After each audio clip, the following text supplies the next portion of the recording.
யோபு 38 அதிகாரம் 1 முதல் 41 வரை. அப்பொழுது கர்த்தர் பெருங்காற்றிலிருந்து யோபுக்கு உத்தரவாக, அறிவில்லாத வார்த்தைகளினால் ஆலோசனையை அந்தகாரப்படுத்துகிற இவன் யார்? இப்போதும் புருஷனைப் போல் இதை கட்டிக்கொள். நான் உன்னை கேட்பேன், நீ எனக்கு உத்தரவு சொல்லு. நான் பூமியை அஸ்திபாரப்படுத்துகிற போது நீ எங்கே இருந்தாய்? நீ அறிவாளியானால் அதை அறிவி. அதற்கு அளவு குறித்தவர் யார்? அதன் மேல் நூல் போட்டவர் யார்? இதை நீ அறிந்திருந்தால் சொல்லு. அதன் ஆதாரங்கள் எதின் மேல் போடப்பட்டது? அதன் கோடிக்கல்லை வைத்தவர் யார்? அப்பொழுது விடியற் காலத்து நட்சத்திரங்கள் ஏகமாய் பாடி, தேவபுத்திரர் எல்லாரும் கெம்பீரித்தார்களே. கர்ப்பத்திலிருந்து உதிக்கிறது போல் சமுத்திரம் புரண்டு வந்தபோது அதை கதவுகளால் அடைத்தவர் யார்? மேகத்தை அதற்கு வஸ்திரமாகவும் இருளை அதற்கு புடவையாகவும் நான் உடுத்தின போதும், நான் அதற்கு எல்லையை குறித்து அதற்கு தாழ்பால்களையும் கதவுகளையும் போட்டு, இம்மட்டும் வா, மிஞ்சி வராதே, உன் அலைகளின் பெருமை இங்கே அடங்க கடவது என்று நான் சொல்லுகிற போதும் நீ எங்கே இருந்தாய்? துஷ்டர்கள் பூமியிலிருந்து உதறி போடப்படும்படிக்கு அதன் கடையாந்திரங்களை பிடிக்கும் பொருட்டு உன் ஜீவ காலத்தில் எப்போதாவது நீ விடிய காலத்துக்கு கட்டளை கொடுத்து அருணோதயத்துக்கு அதன் இடத்தை காண்பித்ததுண்டோ? பூமி முத்திரையிடப்பட்ட களிமண் போல் வேறே ரூபம் கொள்ளும். சகலமும் வஸ்திரம் தரித்திருக்கிறது போல் காணப்படும். துன்மார்க்கரின் ஒளி அவர்களை விட்டு எடுபடும். மேட்டிமையான புயம் முறிக்கப்படும். நீ சமுத்திரத்தின் அடித்தளங்கள் மட்டும் புகுந்து ஆழத்தின் அடியில் உலாவினதுண்டோ? மரண வாசல்கள் உனக்கு திறந்ததுண்டோ? மரண இருளின் வாசல்களை நீ பார்த்ததுண்டோ? நீ பூமியின் விசாலங்களை ஆராய்ந்து அறிந்ததுண்டோ? இவைகளையெல்லாம் நீ அறிந்திருந்தால் சொல்லு. வெளிச்சம் வாசமாய் இருக்கும் இடத்துக்கு வழி எங்கே?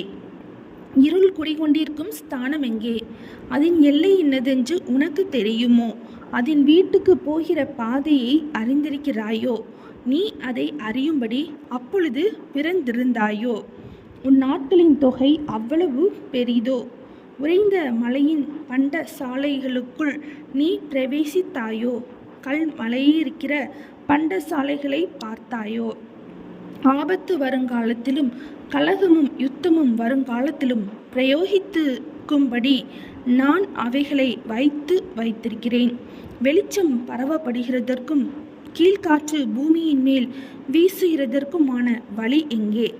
பாலும் அந்தர வெளியுமான தரையை திருப்தியாக்கி இளம் பூண்டுகளின் முளைகளை முளைக்க பண்ணும்படி பூமியெங்கும் மனுஷர் குடியில்லாத இடத்திலும் மனுஷ சஞ்சாரமில்லாத வண்ணாந்தரத்திலும் மழையை வர்ஷிக்க பண்ணி, வெள்ளத்துக்கு நீர்கால்களையும் இடி முழக்கங்களோடு வரும் மின்னலுக்கு வழிகளையும் பகுத்தவர் யார்?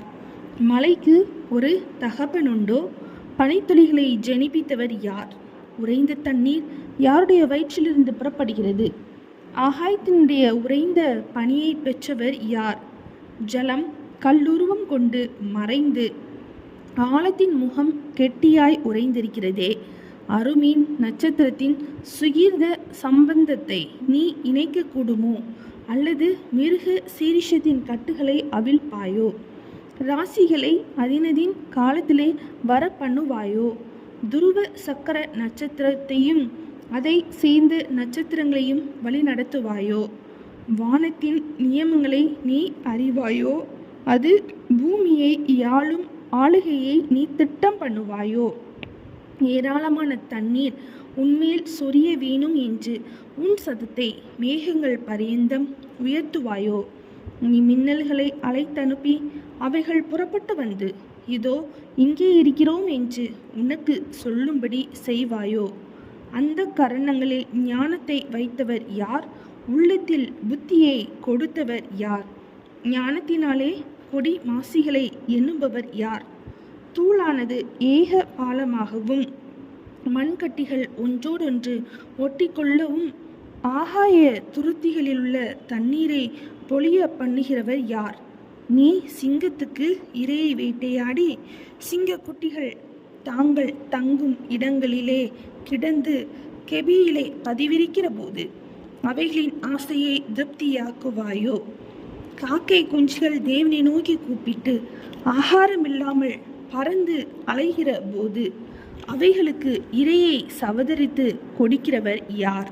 யோபு 38 அதிகாரம் முடிந்தது.